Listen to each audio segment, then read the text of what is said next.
అందరికీ నమస్తే. నందిమండలం వేణుగోపాల్ ఛానల్‌కు స్వాగతం. హైదరాబాద్ నగరంలోని నిమ్స్ యూరాలజీ విభాగం వైద్య చరిత్రలో అరుదైన మైలురాయిని అందుకుంది. ఇప్పటి వరకు 2000 కిడ్నీ మార్పిడి శస్త్రచికిత్సలను విజయవంతంగా పూర్తి చేసి రికార్డు సృష్టించింది. ఈ చారిత్రక ఘనతను సాధించిన నిమ్స్ వైద్య బృందానికి ముఖ్యమంత్రి రేవంత్ రెడ్డి ప్రత్యేక అభినందనలు తెలిపారు. ఈ ఘనతతో నిమ్స్ ఆసుపత్రి కిడ్నీ మార్పిడులలో దక్షిణ భారతదేశంలో మొదటి స్థానంలో, దేశవ్యాప్తంగా 3వ స్థానంలో నిలిచింది.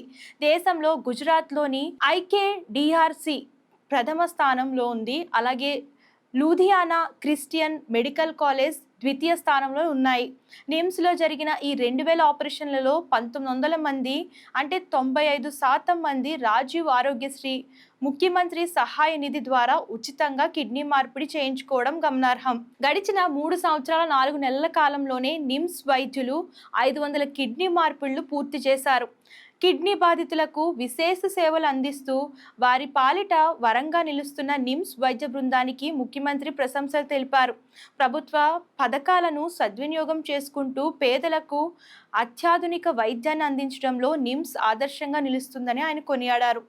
సో మరి నిమ్స్ ఈ 3 సంవత్సరాల్లోనే దగ్గర 500 కిడ్నీ మార్పిడి ఆపరేషన్లు అయితే చేసింది, అది కూడా ఆరోగ్యశ్రీ ద్వారా. సో కాంగ్రెస్ ప్రభుత్వం వచ్చిన తర్వాత ఇన్ని ఆపరేషన్లు అయితే జరిగాయి. దీని గురించి మీకు ఏమనిపిస్తుందో కామెంట్స్ చేసేయండి. అండ్ ఇలాంటి లేటెస్ట్ న్యూస్ కోసం ఛానల్ని ఫాలో అవడం, సబ్స్క్రైబ్ చేయడం మర్చిపోకండి.